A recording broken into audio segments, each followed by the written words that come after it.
Le commissariat urbain de Monéditou a mis la main sur 2 présumés auteurs du meurtre par balle d'un agent de sécurité commis à l'antenne Orange de Tchingi en date du 23 juin dernier. La présentation de ces présumés bandits à la presse et à la population a eu lieu ce week-end. Et selon le commissaire supérieur principal de la police qui a présidé cette cérémonie, ces présumés criminels, parmi lesquels un policier, ont été arrêtés après intenses enquêtes. Il y a eu l'agent T4S qui était des factions là, qui avait reçu une balle pratiquement au niveau de la hanche. 2 jours après, ça l'a conduit à la mort. Donc c'est par rapport à cela que nous avons mené un peu les enquêtes. Nous étions sur une piste.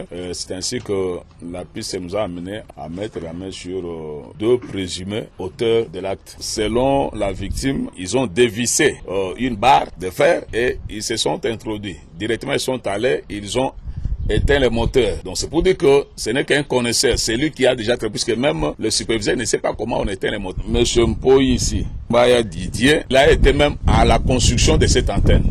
Et puis il a été pris là pour travailler. Il a travaillé en ce moment, il avait été mis à côté. Il avait été aussi identifié et c'est lui qui aurait éteint les moteurs. Parce qu'il avait déjà travaillé là-bas. Et c'est lui aussi qui a été identifié aussi par la victime. Il a cité aussi un policier qui vient de temps à autre laisser son téléphone à la chasse. Ça, ce sont les déclarations victimes qui est malheureusement décédé. Et souvent, il dépose, on ne le facture pas. Il dépose sans rien payer, il reprend. Maintenant, dans les enquêtes, il s'est fait qu'on est tombé sur notre policier ici, malheureusement. Selon la victime, il y a un policier qui va souvent là-bas déposer le téléphone à charge. Et sur place même, il a même eu à dire à ses policiers, mais toi aussi tu viens souvent déposer le téléphone, tu viens aussi avec ces gens pour me faire du mal.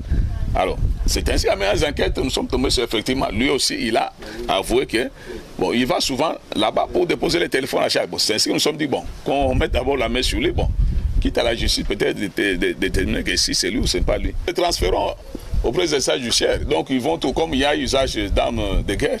Ils vont à l'auditorat militaire. C'est à l'auditorat militaire, à l'auditeur de voir s'il va les présenter devant les juges, la culpabilité soit établie.